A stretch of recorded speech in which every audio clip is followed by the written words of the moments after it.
Hi, I am Dr. Felice Gersh, your integrative OBGYN physician. We're going to discuss how to deal with night sweats and hot flashes related to the menopausal transition and thereafter without hormones. So, alternatives to hormones. Well, let's just cover very briefly what exactly night sweats and hot flashes are and why they even happen. Well, as you may know, the hormones that I call the life hormones, estradiol and progesterone, decrease when you go through the menopausal transition during perimenopause, and they are completely gone, not made at all from the ovaries once you're well into menopause. Well, these particular hormones are very involved in everything in the body, including the brain. So there are receptors for estradiol, the ovarian produced estrogen, and progesterone, which comes from the ovaries, throughout the brain, with a heavy concentration in the part of the brain called the hypothalamus.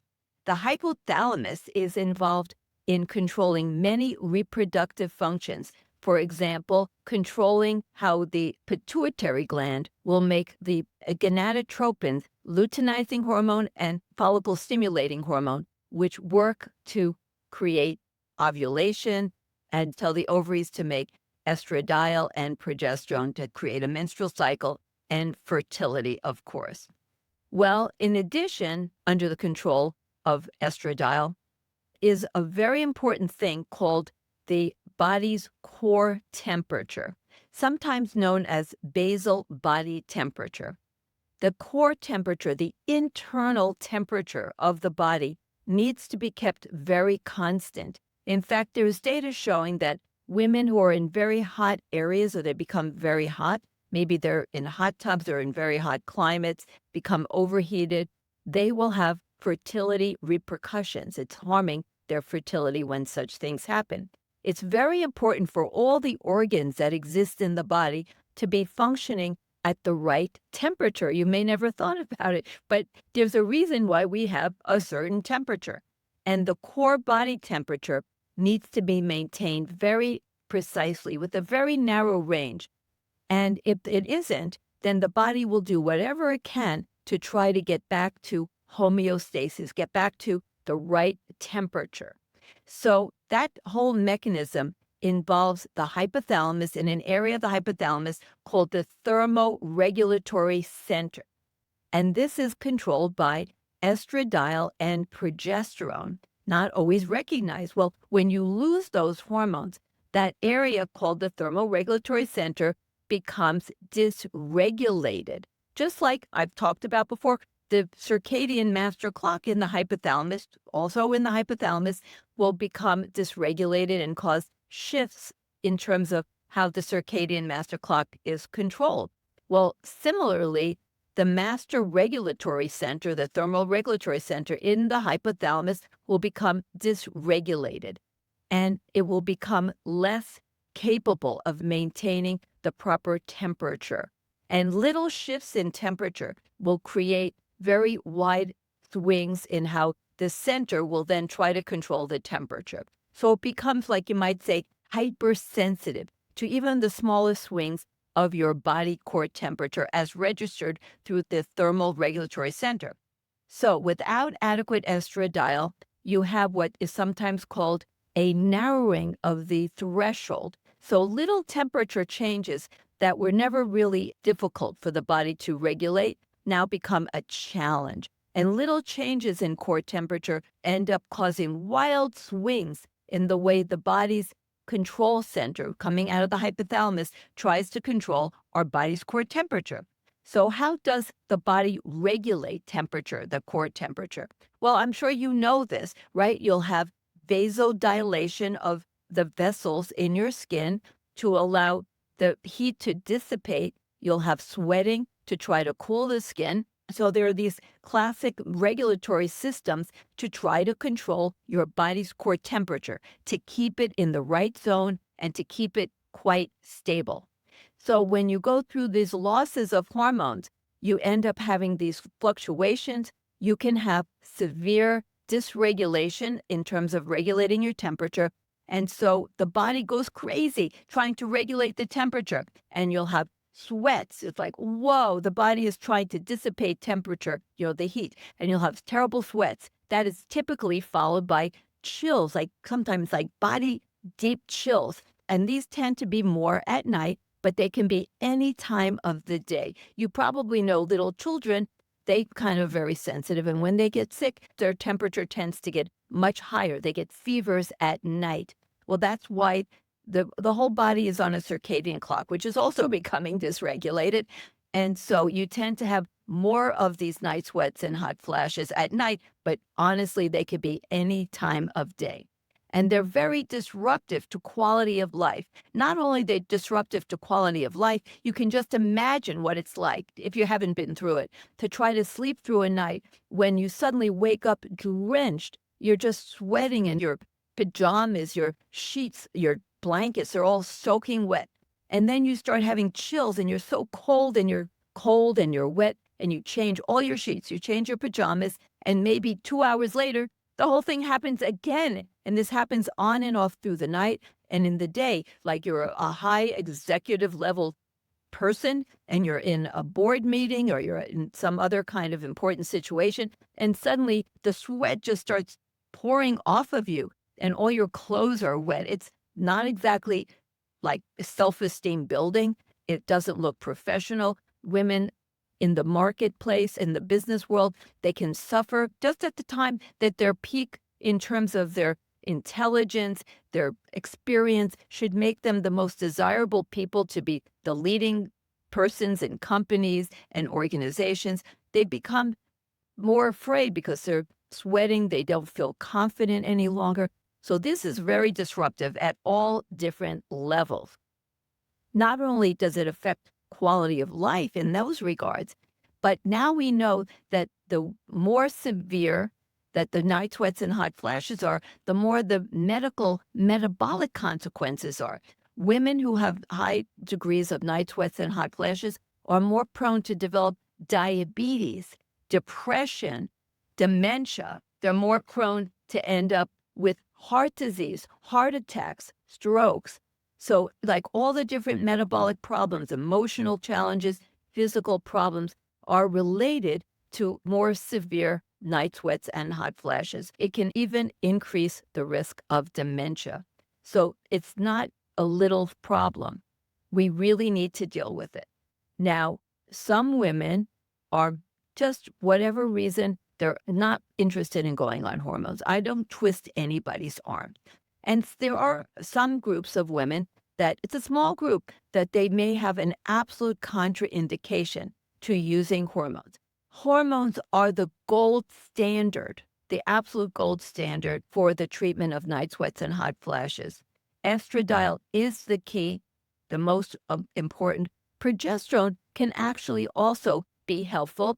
There are receptors in the hypothalamus and in the area of the thermoregulatory center in the hypothalamus to both estradiol and progesterone. And by the way, I'm an old timer, so I remember back in the day when you wanted to get pregnant, some of you may have heard of this maybe from historical interest, that we used to use basal body temperature thermometers. And we would take our temperature first thing in the morning before we got out of bed, before we moved, before we did anything. We'd wake up, put that thermometer under our tongue, and then graph it. And what it turned out, progesterone raises the body core temperature that we call the basal body temperature anywhere from about 0.4 to 0.8 degrees. So you could see this little rise in temperature when progesterone was being produced after ovulation. That's how important the core body temperature is for pregnancy. That little tiny rise in temperature helps to facilitate the implantation of the fertilized egg, the embryo. And the temperature will stay up just that little bit throughout the luteal phase, and then if you're pregnant, throughout pregnancy. So it's so amazing when you think about the role of core body temperature, often not really thought about very much. Well, as I mentioned, some women just can't or won't take hormones. So what else can we do for them? Because this is a really big deal, not little. Well, one of the things that we can do is do different lifestyle things. So, what kind of lifestyle things can help? Well, the food you eat. It turns out that you can eat phytoestrogen foods, which I've talked about before. The most famous one are soybeans. Soy actually has been shown in published studies to help reduce night sweats and hot flashes. There was one study that had the women eat a cup of soybeans every day, and they had very significant night sweats and hot flashes. At the end of 12 weeks, they had a dramatic reduction in the severity and the incidence of night sweats and hot flashes through the magic of phytoestrogens. But there are other phytoestrogen foods like some whole grains have phytoestrogens. So if you have buckwheat and millet, those can be helpful. What about other fruits and vegetables? Well, I mentioned soybeans. Let me just touch on all beans have some degree of phytoestrogens. The type of phytoestrogen in soy and other beans are called isoflavones. But then what about flaxseed? Flaxseed and other seeds and nuts will have lignans. Lignans are another type of phytoestrogen and have been shown to help reduce night sweats and hot flashes. Well, most all fruits and vegetables have some degree of phytoestrogens, but they also help reduce inflammation. So, an anti inflammatory diet will reduce inflammation and neuroinflammation. So, it will help control night sweats and hot flashes. Remember, if you have inflammation in the brain, you will have inflammation in the hypothalamus, including in the thermoregulatory center. So there are other things besides going into menopause that can induce night sweats and hot flashes. Certain types of cancers, infections can also cause night sweats and hot flashes. So, of course, it's usually like close to 100% that when a woman is perimenopausal and going into menopause, that she will get night sweats and hot flashes as a result of hormone insufficiency and deficiency. But we do want to keep in mind always that there can be other things. In fact, hyperthyroidism, which raises the body temperature, can also have an impact on night sweats and hot flashes. So I mentioned eating fruits and vegetables. There are some types of fruits and vegetables that are sometimes called cooling, like watermelon and cucumbers, romaine lettuce, apples, and some others that if you eat them, they tend to be very cooling to the body. So that can be helpful. We'll talk about cooling. What about cold presses? Like, how about if you made little ice cubes and you put them in a bag, like a plastic bag, and covered it with like a washcloth, or you happen to have an actual bag that's designed for ice, and you put cool compresses on you. So we can use cool compresses and some cold or ice packs up to a point, okay? So that can be really helpful. How about fans? I love to sleep with a fan. It just feels nice having like a breeze on you. And there are now all these other things that are available: cooling blankets and cooling sheets, cooling pillows. So there's a market out there selling a lot of things to help cool women to lower their temperature when they're having night sweats and hot flashes, which can actually be very, very useful. Exercise has been shown to be helpful to reduce night sweats and hot flashes. There's some data on weight training, resistance training, but also aerobics. So a blend, and by the way, this is going to make you healthier anyway, a blend of aerobic exercise and resistance training has been shown to be quite helpful. And don't forget sleep. You really want to try to optimize sleep by, like I mentioned, having a very cool bed, going to bed at the same time, having a nice eye mask, or make sure you have the room really dark so that you can really get restorative sleep, because you don't want to have trouble sleeping as well as being disturbed by night sweats and hot flashes. So that's really, really hard on a woman. Now, what about vagal tone? It turns out the autonomic nervous system is very involved in this whole problem of night sweats and hot flashes. So everything we can do to increase vagal tone, and that includes things like acupuncture. So there is data that acupuncture can be helpful. How about breath work? Doing like what we call the 4-7-8 breathing, where you go in for 4 seconds through your nose, hold it for 7 seconds, and then slowly blow it out through your mouth with a whoosh sound for 8 seconds, and you repeat that several times over, maybe 5-6 times, multiple times a day. That will help increase vagal tone, reduce sympathetic activity from the stress part of the autonomic nervous system, and help to control the temperature.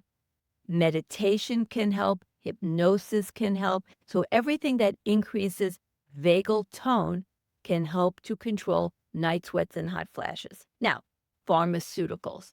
Well, it turns out that not only is it really important to do hormones when you can, well, it turns out that when you look at what the hormones are doing, estradiol, it actually increases in the hypothalamus and the area of the thermoregulatory center 2 important neurotransmitters called serotonin and also norepinephrine.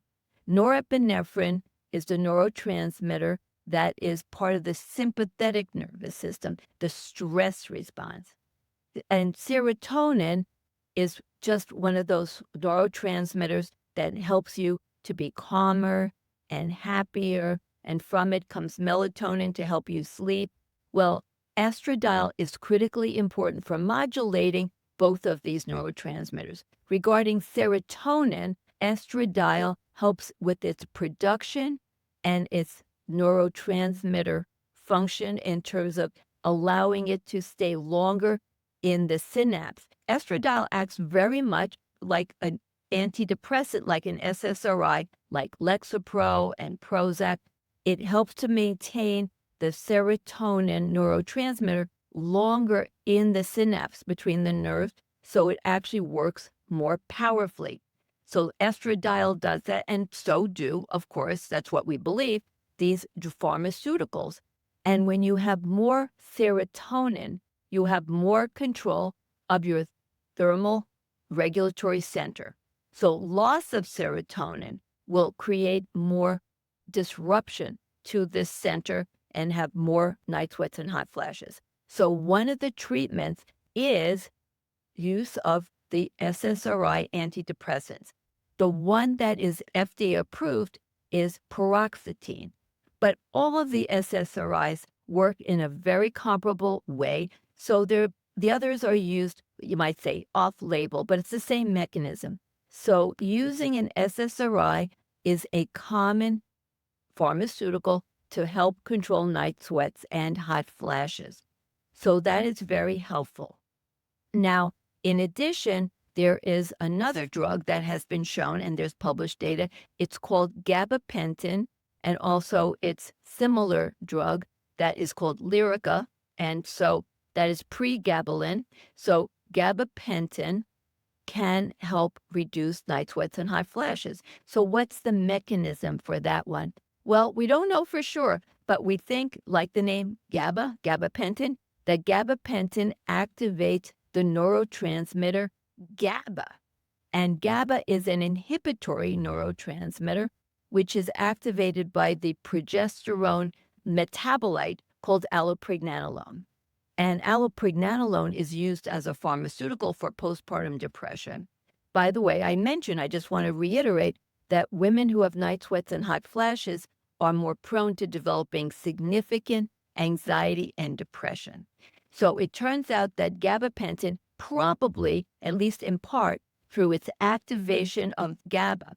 Now, GABA as a neurotransmitter is called inhibitory. So it's sort of a calming, and it helps with sleep and just sort of peace and tranquility. So GABA is very helpful when you activate it. And that, we think, is the primary mechanism, but maybe not the whole mechanism for the benefit using gabapentin for controlling night sweats and hot flashes. Another drug that was used, but not so much now, so I'm just mentioning it, that we typically don't use it, is Klonopin. Okay, so we don't typically use that drug anymore. Now, what about using some of the new drugs? There are 2 new drugs. one that just got approved by the FDA in October of this year, 2025, and another one that's been around but not for very long. And they have some similarities but some differences. The first one that came on the scene, the brand name is Veozah. The generic name for the molecule is, let me make sure I say it right, Elinzanetant, because I don't say that too often. So Elinzanetant is a new category of drug. It's what is called a neurokinin 3 receptor antagonist, okay? Well, what is it blocking? An antagonist means that it's blocking. It's blocking a receptor. The receptor it's blocking is the receptor called neurokinin 3.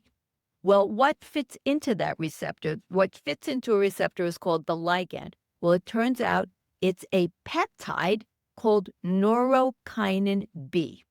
Now, it turns out that this peptide, neurokinin B, gets overproduced or overactive when you lose estradiol.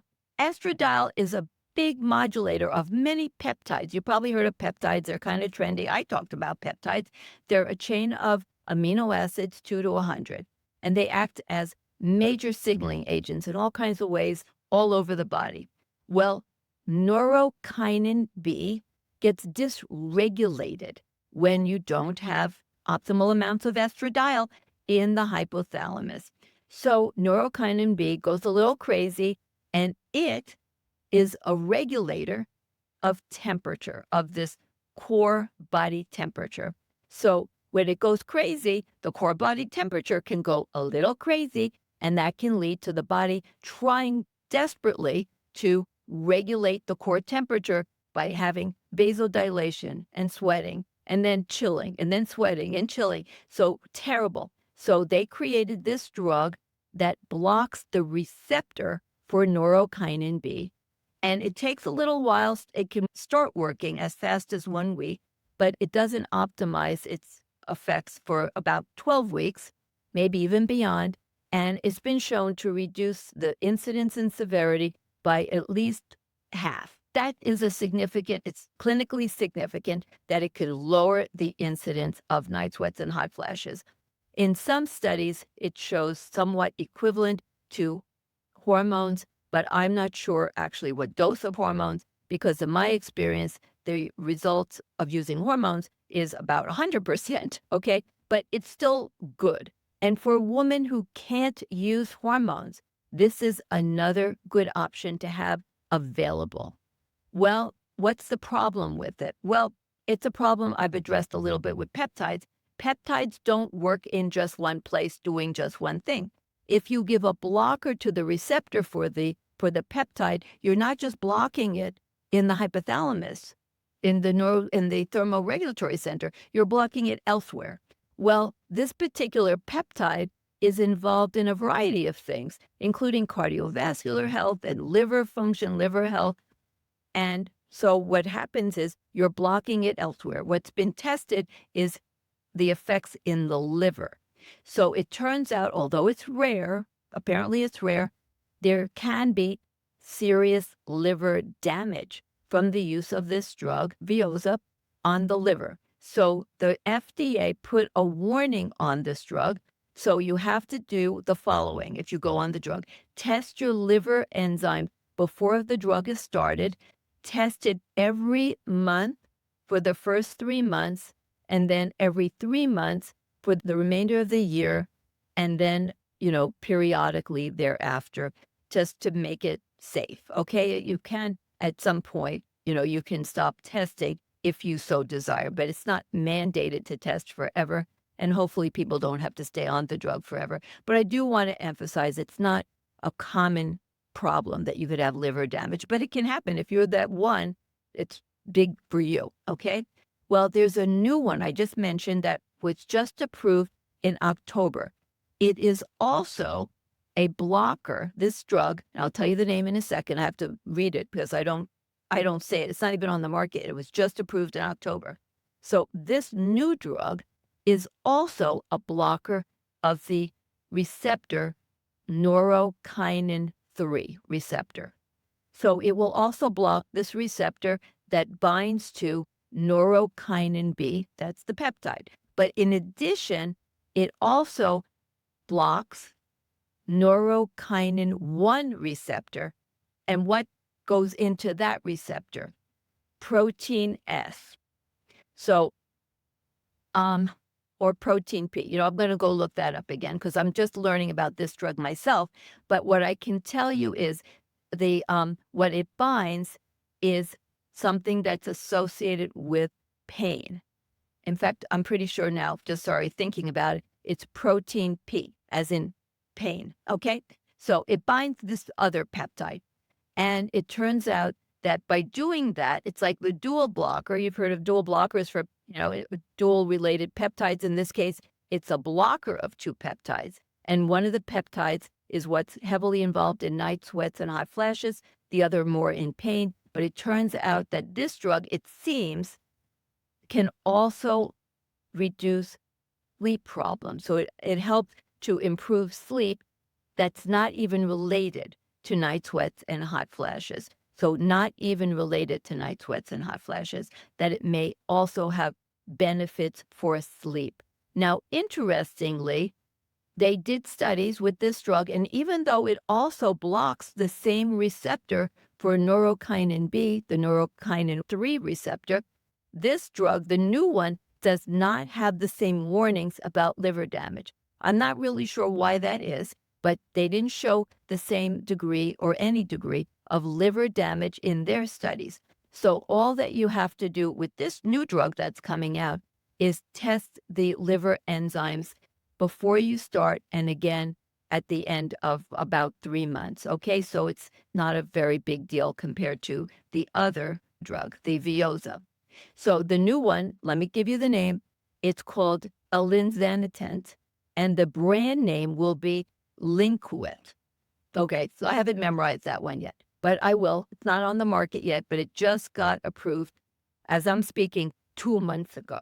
Okay, they're already putting out educational videos and other articles on this newer drug, and I am trying to learn more about it myself.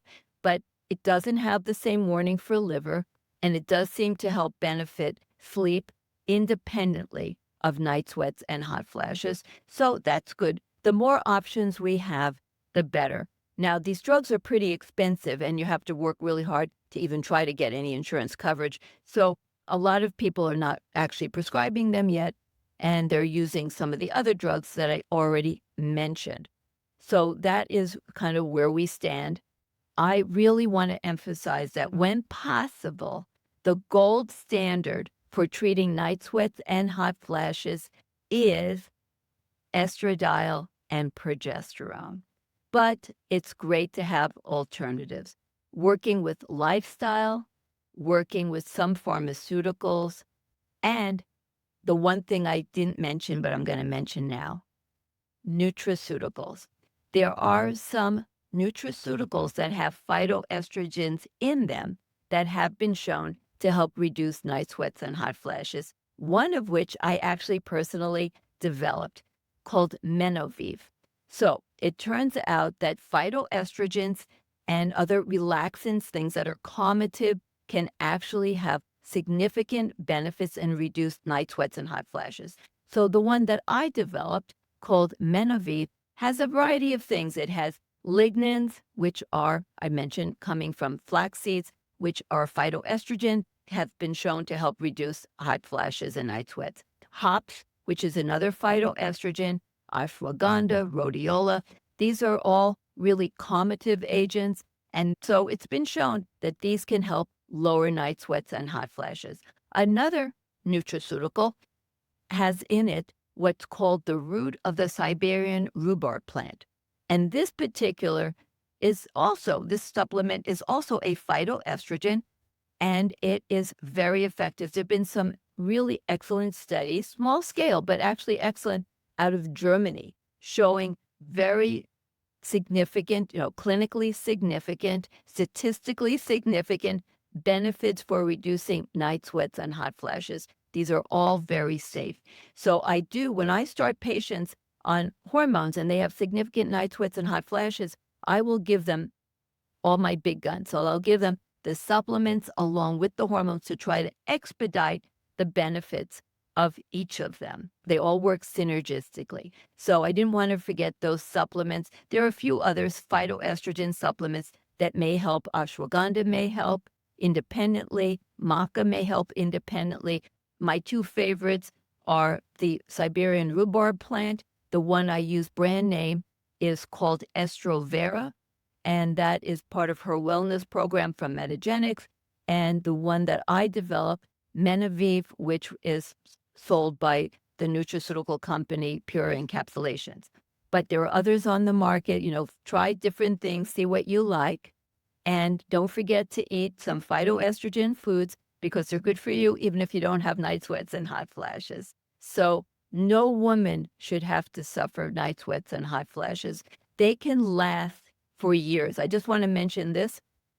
In women who start having them before they actually are in full-blown menopause, they're still perimenopause, their average length of time that those women suffer from night sweats and hot flashes is over 11 years. The average length of time that women suffer from night sweats and hot flashes is over 7 years. Some women may suffer for 20 years. These are not short-lived problems. Women who have obesity, women who have a history of depression, anxiety, women who happen to be African American have higher rates of these night sweats and hot flashes. These are serious issues. This is a serious condition, night sweats and hot flashes. Don't think it's little. And if you have friends or other loved ones suffering, make sure they get help. These are harmful. They can shorten a woman's life, and they're associated with many harmful medical conditions. So, night sweats and hot flashes, we have solutions, really great ones. No one should suffer.